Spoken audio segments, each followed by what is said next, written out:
Rabindranath Tagore academy के इस online platform पर आप सभी का हार्दिक स्वागत और अभिनंदन है।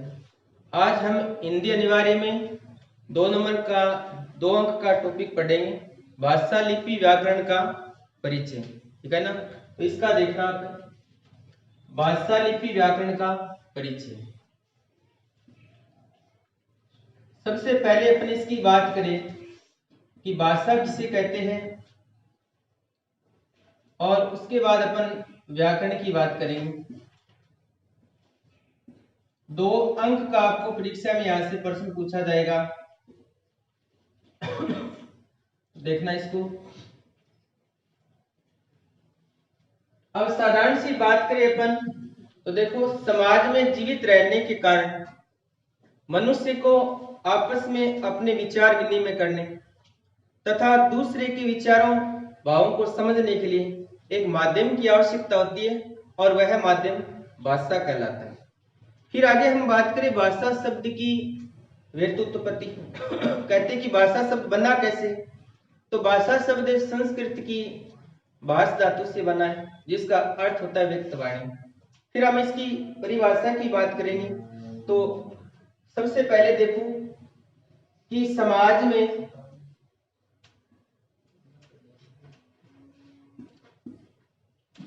रहने के कारण, समाज में रहने के कारण मनुष्य को आपस में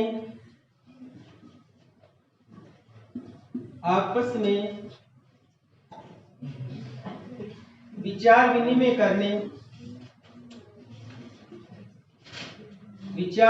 करने अर्थात अपने मन के भावों एवं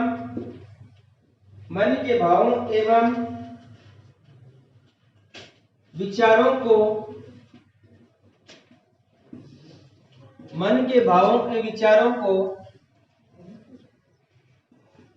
अभिव्यक्त करने के लिए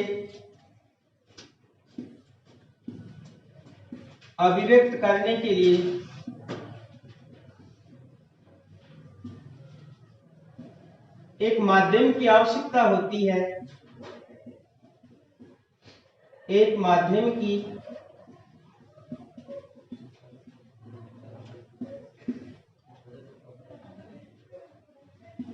आवश्यकता होती है, वह माध्यम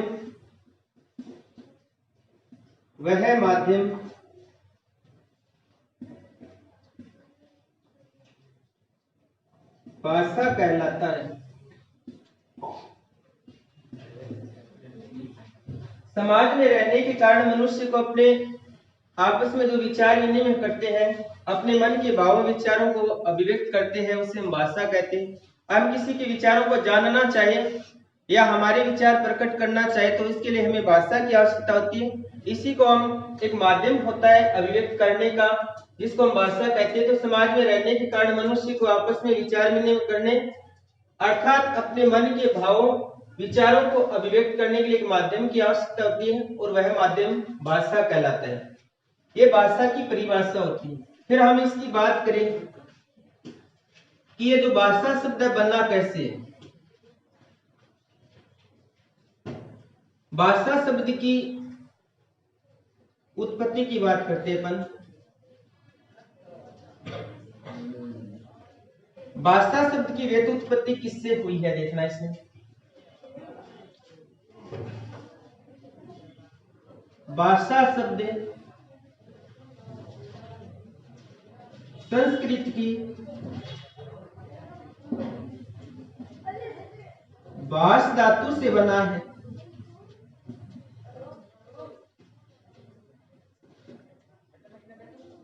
भाष धातु से बना है,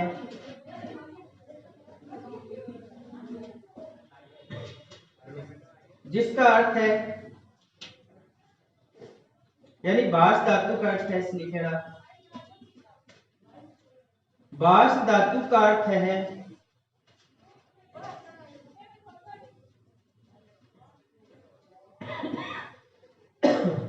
व्यक्त वाणी।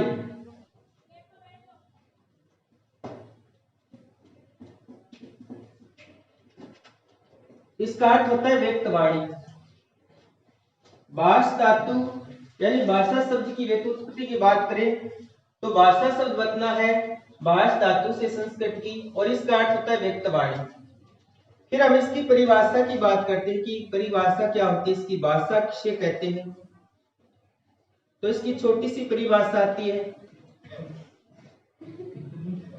व्यक्त वाणी के रूप में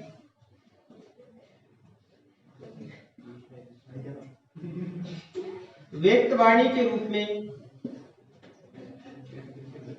जिसकी अभिव्यक्ति की जाती है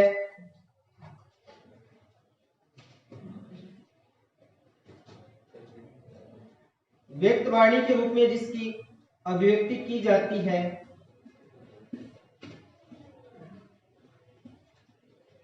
उसे भाषा कहते हैं।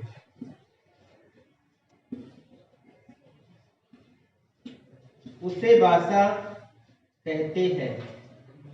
ये इसकी भाषा की परिभाषा होती है। व्यक्त वाणी के रूप में जिसकी अभिव्यक्ति की जाती है उसे भाषा कहते हैं। और ये सामान्य से अर्थ अपने पढ़ा था कि समाज में रहने के कारण मनुष्य को आपस में विचार विनिमय करने अर्थात अपने मन के भावों विचारों को अभिव्यक्त करने के लिए एक माध्यम की आवश्यकता होती है, और वह माध्यम भाषा कहलाता है। फिर हमने इसकी व्युत्पत्ति की बात की थी कि भाषा शब्द बना कैसे है। तो भाषा शब्द संस्कृत की भाष धातु से बना है, और भाष धातु का अर्थ होता है व्यक्त वाणी। फिर हमने परिभाषा की बात की कि व्यक्त वाणी के रूप में जिसकी अभिव्यक्ति की जाती है उसे भाषा कहते हैं, ये इसका अर्थ होता है। अब हम आगे इसकी बात करेंगे भाषा के रूप।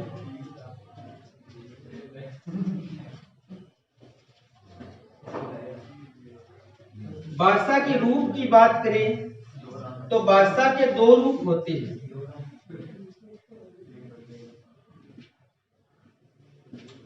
भाषा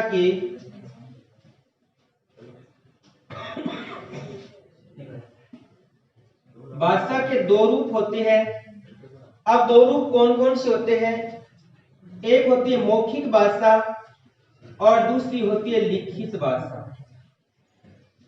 एक होती है मौखिक भाषा और दूसरा भाषा का रूप होता है लिखित भाषा।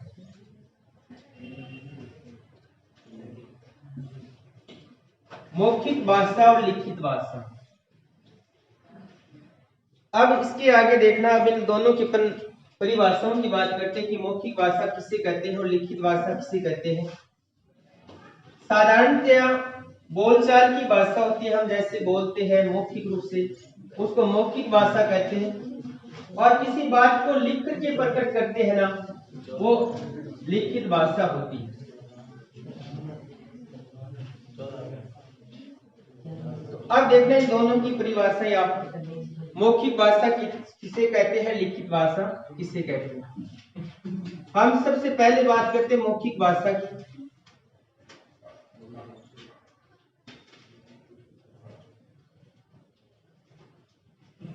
साधारणतया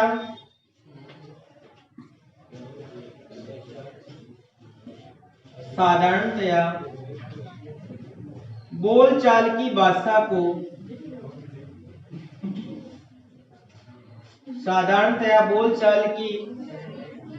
को मौखिक भाषा कहते हैं।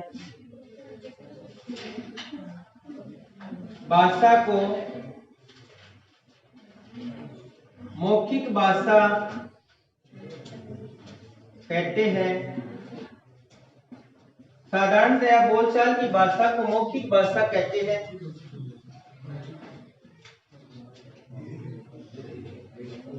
जैसे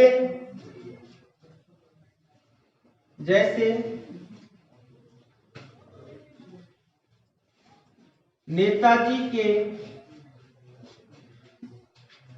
भाषण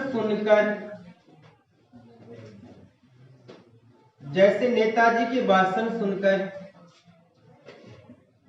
जनता उत्साह से भर उठी। अब यहाँ पर बात करें नेताजी का जो भाषण है वो भाषा का मौखिक रूप होता है।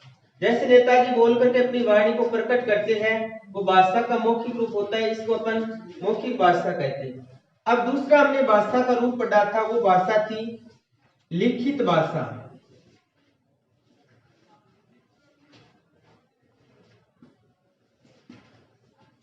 लिखित भाषा की बात करें, निश्चित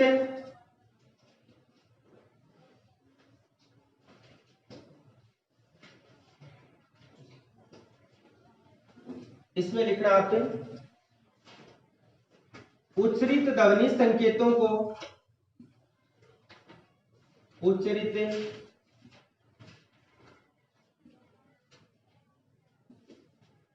ध्वनि संकेतों को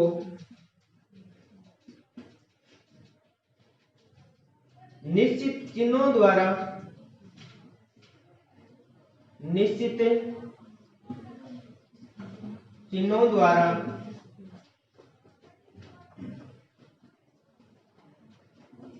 निश्चित चिन्हों द्वारा लिखकर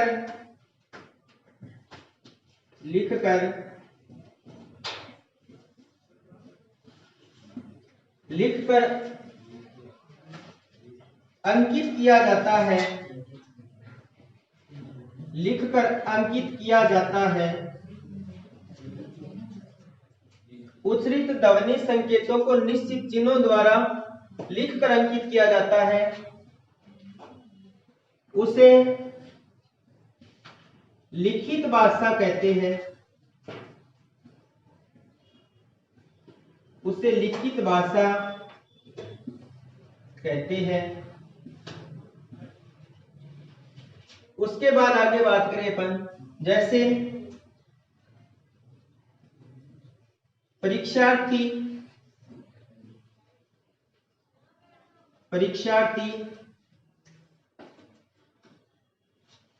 उत्तर पुस्तिका पर प्रश्न हल कर रहे हैं।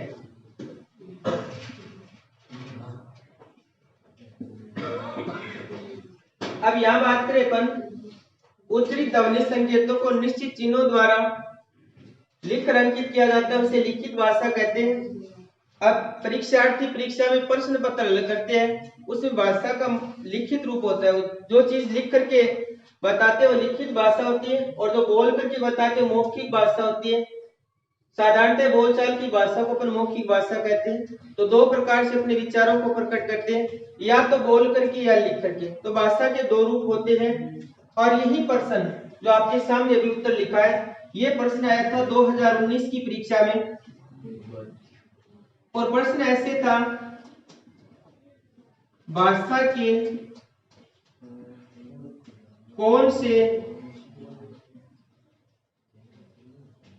दो रूप होते हैं?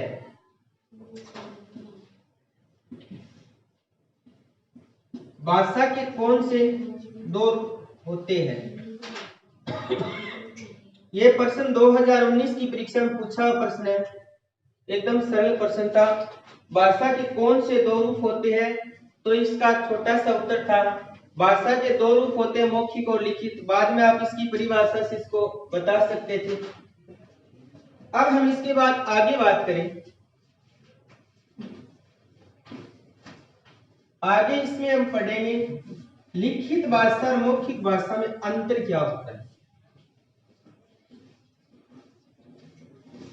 लिखित भाषा मौखिक भाषा में अंतर पढ़ेंगे अपन।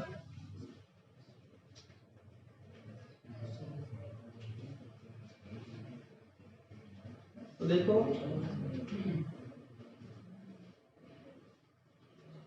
मौखिक भाषा व लिखित भाषा में अंतर।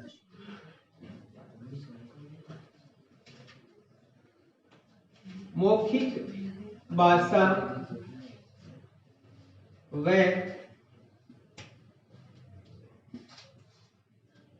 लिखित भाषा में अंतर। अब अंतर की बात करें तो पहला अंतर ये आता है, मौखिक रूप से बोलने पर वाक्य छोटे छोटे होते हैं। मौखिक रूप से बोलने पर वाक्य छोटे छोटे होते हैं। मौखिक रूप से बोलने पर वाक्य छोटे छोटे होते हैं, जबकि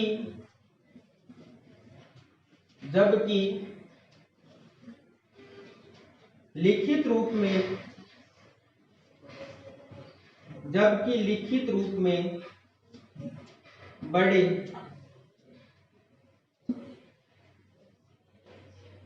जैसे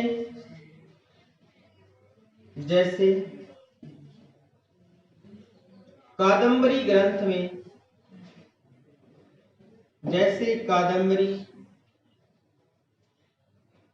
में एक एक पृष्ठ के वाक्य है। जैसे कादम्बरी ग्रंथ में एक एक पृष्ठ के वाक्य है। दूसरी बात करें इसकी, दूसरा अंतर क्या होता है? दूसरा इसका अंतर होता है, मौखिक भाषा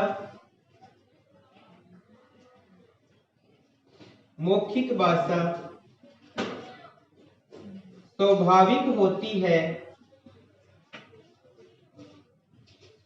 मौखिक भाषा स्वाभाविक होती है, जबकि लिखित भाषा कृत्रिम होती है। जबकि लिखित भाषा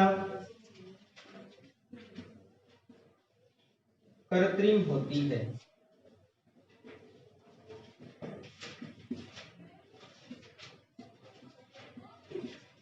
दूसरा अंतर ये होता है कि मौखिक भाषा स्वाभाविक होती है, लिखित भाषा कृत्रिम होती है। तीसरे अंतर की अपन बात करें तो तीसरा अंतर होता है, मौखिक भाषा पर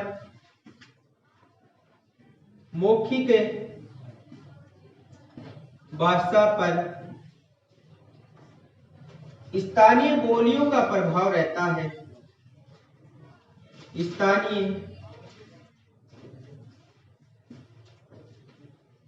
स्थानीय बोलियों का प्रभाव रहता है।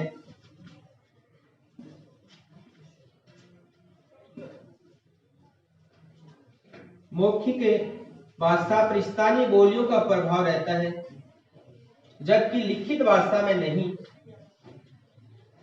जबकि लिखित भाषा में नहीं,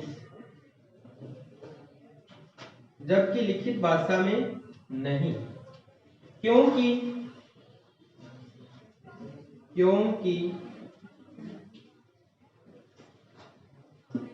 लेखक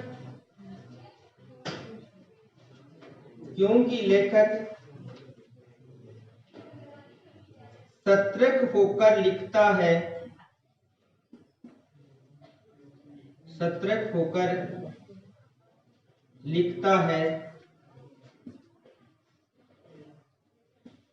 तीसरा अंतर है, मौखिक भाषा पर स्थानीय बोलियों का प्रभाव रहता है, जबकि लिखित भाषा में नहीं, क्योंकि लेखक सतर्क होकर लिखता है।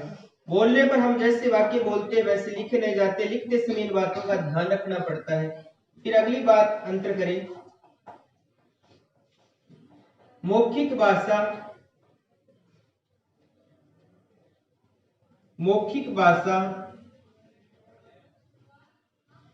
परिवर्तनशील होती है। मौखिक भाषा परिवर्तनशील होती है,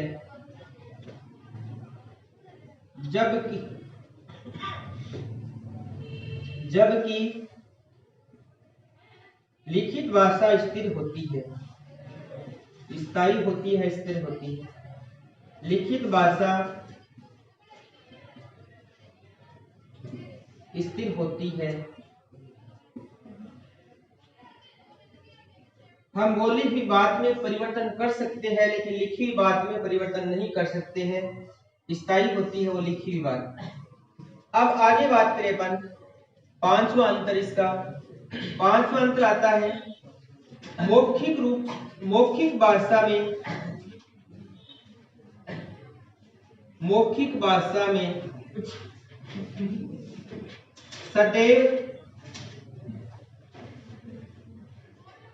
मौखिक भाषा में सदैव ताजगी बनी रहती है।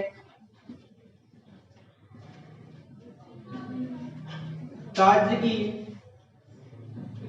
बनी रहती है। मौखिक भाषा में सदैव ताजगी बनी रहती है, जबकि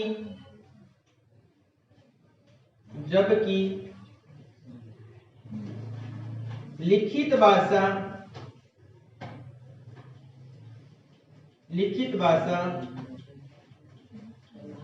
रूढ़ व प्राचीनता से युक्त होती है। रूढ़ व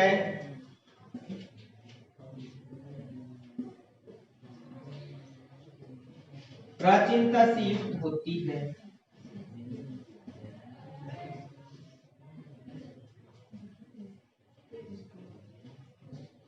ये पांच अंतर होते इसके। हम जो वाक्य बोलते हैं ना वो छोटे छोटे होते, लेकिन जो वाक्य लिखते हैं वो बड़े बड़े होते हैं। यहाँ ग्रंथ का नाम दिया गया है कि कादम्बरी ग्रंथ। कादम्बरी ग्रंथ के जो वाक्य थे एक एक फर्स्ट के बताए गए थे। फिर दूसरा अंतर है मौखिक भाषा स्वाभाविक होती है, लिखित भाषा कृत्रिम होती है। तीसरा अंतर है मौखिक भाषा में यानी स्थानीय बोलियों का प्रभाव रहता है। हम जैसे जिस क्षेत्र के होते हैं उसी क्षेत्र की बोलियों में हम बोल सकते हैं, कह सकते हैं। मौखिक भाषा में स्थानीय बोलियों का प्रभाव होता है, जबकि लिखित भाषा में ऐसा नहीं होता, क्योंकि लिखित भाषा में जो लेखक होता है वो सतर्क होकर लिखता है, सचेत होकर के उसको लिखना पड़ता है हर चीज को। फिर बात करें कि मौखिक भाषा परिवर्तनशील होती है।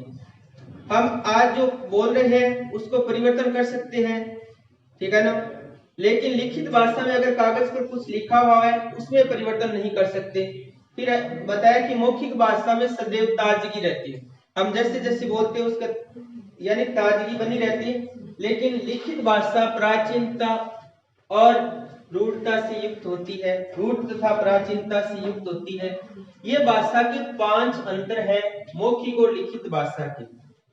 अब इसके बाद हम चर्चा करेंगे आगे भाषा की इकाइयां कौन कौन सी है, उन इकाइयों का वर्णन पढ़ेंगे। देखना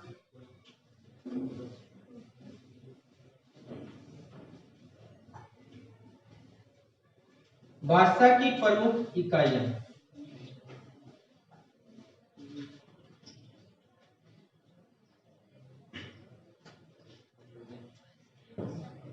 भाषा की प्रमुख इकाइयां।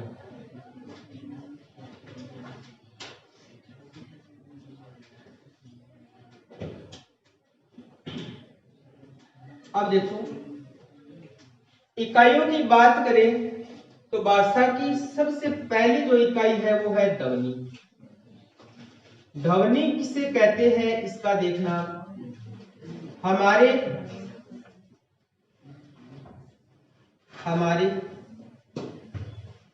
मुंह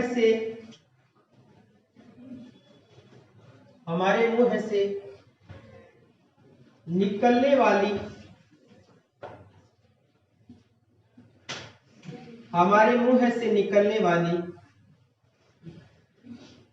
प्रत्येक स्वतंत्र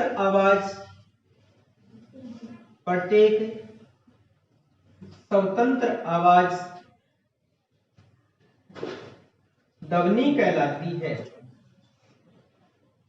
प्रत्येक स्वतंत्र आवाज ध्वनि कहलाती है। हमारे मुंह से निकलने वाली प्रत्येक स्वतंत्र आवाज ध्वनि कहलाती है। मौखिक भाषा में ध्वनियों का ही प्रयोग किया जाता है। मौखिक भाषा में ध्वनियों का ही प्रयोग किया जाता है।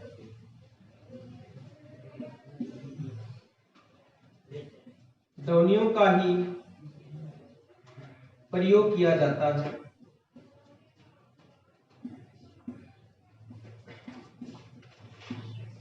ये भाषा की पहली इकाई है ध्वनि। हमारे मुंह से निकलने वाली प्रत्येक स्वतंत्र आवाज को हम ध्वनि कहते हैं। फिर उसके बाद बात करें वर्ण। वक्ता के मुख से उच्चरित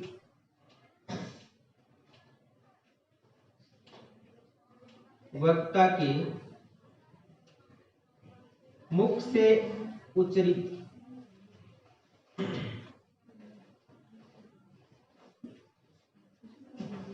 वक्ता के मुख से उच्चरित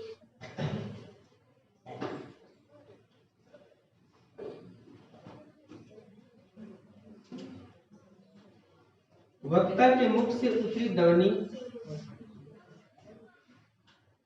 वर्ण कहलाती है। वर्ण कहलाती है। यह भाषा की सबसे छोटी इकाई है। यह भाषा की सबसे छोटी इकाई है। यह भाषा की सबसे छोटी इकाई है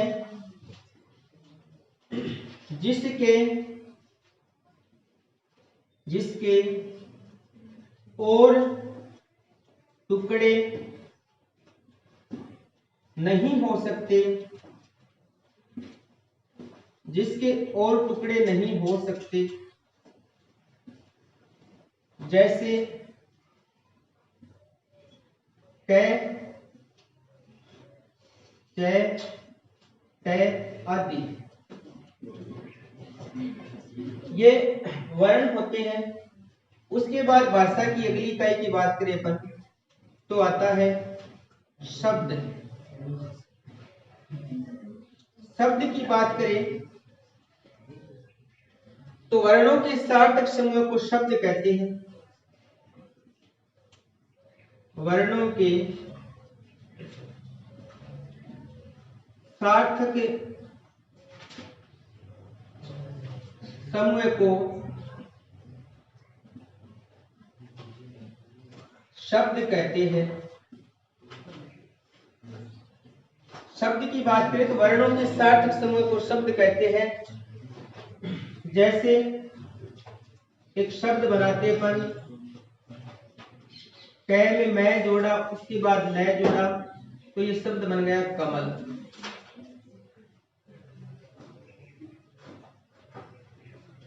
अब उसके बाद आता है पद।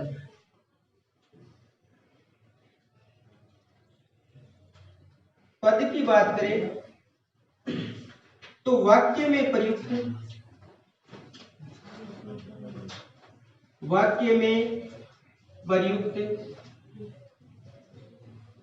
विभक्ति युक्त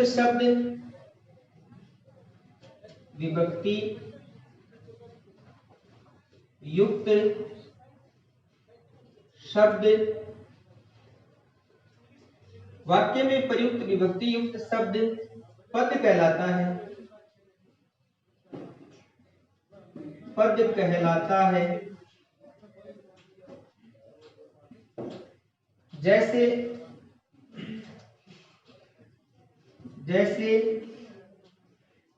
राम ने रावण को बाण से मारा।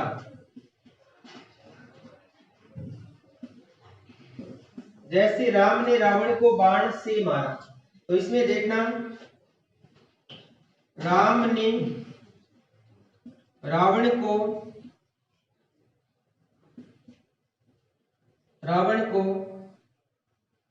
बाण से तथा मारा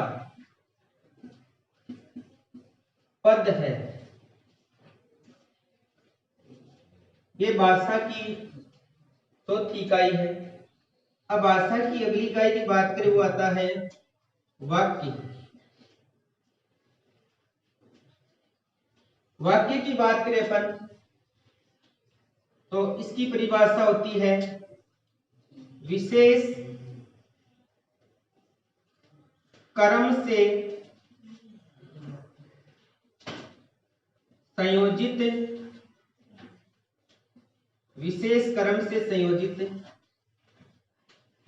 सार्थक शब्दों के समूह को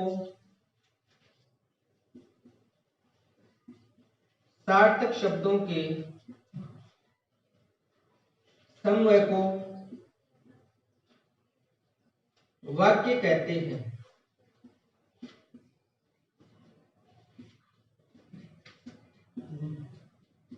वाक्य कहते हैं। विशेष क्रम से संयोजित सार्थक शब्दों के समूह को वाक्य कहते हैं। जैसे इसका एक उदाहरण आता है, मोहन पुस्तक पढ़ता है। मोहन पुस्तक पढ़ता है। तो देखो, इस वाक्य की और परिभाषा भी होती है। विशेष क्रम से संयोजित सार्थक शब्दों के समूह को वाक्य कहते हैं। एक इसकी परिभाषा आती है कि वास्तव में बोलने या लिखने वाले का पूरा अभिप्राय जिस शब्द समूह से प्रकट होता है उसे वाक्य कहते हैं। तो ये तीन परिभाषाएं वाक्य की अलग अलग आती है। तो ये भाषा की 5 इकाइयां हैं। इनसे अलग से 2 नंबर का किसी में से उठा करके आपके प्रश्न पूछा जा सकता है। पहली इकाई है ध्वनि। हमारे मुंह से निकलने वाली प्रत्येक स्वतंत्र आवाज ध्वनि कहलाती है। मौखिक भाषा में ध्वनियों का ही प्रयोग करते हैं अपन। और फिर वर्ण की बात करें तो वक्ता के मुख से उच्चारित ध्वनि वर्ण कहलाती है। यह भाषा की सबसे छोटी इकाई होती है, जैसे क, च, ट, त, प, और इसके और टुकड़े नहीं हो सकते। फिर बात करें शब्द। वर्णों का सार्थक समूह शब्द कहलाता है। वर्णों के सार्थक समूह को शब्द कहते हैं अपन। और फिर आता है पद। जैसे क, मैं और तीनों को जोड़ा तो कमल, ये एक शब्द बन जाता है। फिर आता है पद। वाक्य में प्रयुक्त विभक्ति युक्त शब्द होता है, इसे पद कहते हैं। राम ने रावण को बाण से मारा, तो राम ने रावण को बाण से तथा मारा, ये पद होता है। फिर वाक्य आता है कि विशेष क्रम से संयोजित सार्थक शब्दों के समूह को वाक्य कहते हैं। जैसे मोहन पुस्तक पढ़ता है, एक प्रकार का वाक्य है। तो हमने सबसे पहले इसकी बात की थी कि भाषा की। भाषा किसे कहते हैं? समाज में रहने के कारण मनुष्य को आपस में विचार विनिमय करने तथा अपने मन के भावों विचारों को अभिव्यक्त करने के लिए जिस माध्यम की आवश्यकता होती है उसे हम भाषा कहते हैं। अगर हम कुछ बोलते हैं, हमारे विचार सामने वाले को सुनाते हैं, तो उसमें हम भाषा का प्रयोग करते हैं। अगर दूसरे के विचारों को हम ग्रहण करते हैं, भाव या विचारों को, तभी भाषा का प्रयोग करते हैं। तो भाषा शब्द की बात करें कि भाषा शब्द बनना कैसे है, तो भाषा शब्द संस्कृत की भाष धातु से बना है और भाष धातु का अर्थ होता है व्यक्त वाणी। फिर आपको परिभाषा बताई थी कि भाषा किसे कहते हैं, तो व्यक्त वाणी के रूप में जिसकी अभिव्यक्ति की जाती है उसे भाषा कहते हैं। फिर हमने पढ़ा था कि भाषा के रूप कितने होते हैं, तो भाषा के 2 रूप होते हैं। एक होता है मौखिक भाषा, दूसरी होती है लिखित भाषा। मौखिक रूप से बोलने वाली भाषा, जैसे साधारणतया बोलचाल की भाषा को मौखिक भाषा कहते हैं। जैसे नेताजी का भाषण होता है, नेताजी के भाषण को सुनकर के जनता उत्साह से भर उठी, भाषा का मौखिक रूप होता है। उसी प्रकार लिखित भाषा में उच्चारित ध्वनि संकेतों को लिख करके अंकित किया जाता है, उसे लिखित भाषा कहते हैं। जैसे विद्यार्थी परीक्षा में प्रश्न पत्र हल कर रहे हैं, तो वो भाषा का लिखित रूप होता है। ये प्रश्न आपको बताया था कि 2019 में ही यहीं से पूछा गया था कि भाषा के कितने रूप होते हैं, तो 2 रूप होते हैं, मौखिक भाषा और लिखित भाषा। फिर हमने पढ़ा था इन दोनों में अंतर क्या होता है। दोनों में अंतर, ये पहला अंतर ये होता है कि मौखिक रूप से बोलने पर वाक्य छोटे छोटे होते हैं। हम जो वाक्य बोलते हैं वो छोटे छोटे होते हैं, लेकिन लिखित रूप में बड़े होते हैं। जैसे कादम्बरी ग्रंथ का कादम्बरी ग्रंथ में एक एक फर्स्ट के वाक्य बताए गए थे। उसके बाद आगे हमने दूसरी परिभाषा पढ़ी। इसका दूसरा अंतर पढ़ा था कि मौखिक भाषा स्वाभाविक होती है, लिखित भाषा कृत्रिम होती है। तीसरा हमने पढ़ा था कि मौखिक भाषा होती है उसमें स्थानीय बोलियों का प्रभाव होता है, लेकिन लिखित भाषा में ऐसा नहीं होता है, क्योंकि लिखित भाषा में लेखक सतर्क होकर के लिखता है। फिर हमने पढ़ा था कि मौखिक भाषा परिवर्तनशील होती है, लिखित भाषा स्थिर होती है। पांचवा इसका जो हमने अंतर पढ़ा था कि मौखिक भाषा में सदैव ताजगी बनी रहती है, लेकिन लिखित भाषा रूढ़ तथा प्राचीनता से युक्त होती है। ये भाषा का प्रमुख अंतर था मौखिक और लिखित में। फिर हमने भाषा की इकाइयां पढ़ी। भाषा की प्रमुख इकाइयों में जैसे ध्वनि है, तो हमारे मुंह से निकलने वाली जो आवाज होती है हमारे मुंह से निकलने वाली प्रत्येक स्वतंत्र आवाज को हम ध्वनि कहते हैं। फिर वर्ण आता है कि वक्ता के मुख से उच्चारित ध्वनि वर्ण कहलाती है, और ये भाषा की सबसे छोटी इकाई होती है जिसके और टुकड़े नहीं हो सकते हैं। फिर हमने पढ़ा था शब्द, वर्णों के सार्थक समूह को शब्द कहते हैं। फिर पढ़ा था पद, कि वाक्य में प्रयुक्त विभक्ति युक्त शब्द होता है उसे पद कहते हैं। और अंत में भाषा की जो इकाई थी वो थी ये वाक्य, कि विशेष क्रम से संयोजित सार्थक शब्दों के समूह को वाक्य कहा जाता है। जैसे मोहन पुस्तक पढ़ता है, एक प्रकार का ही वाक्य है। तो ये हमने इसका अध्ययन किया था, ठीक है ना। आगे वाला अध्ययन अपन कल करेंगे। आज के लिए इतना ही, धन्यवाद। Thank you.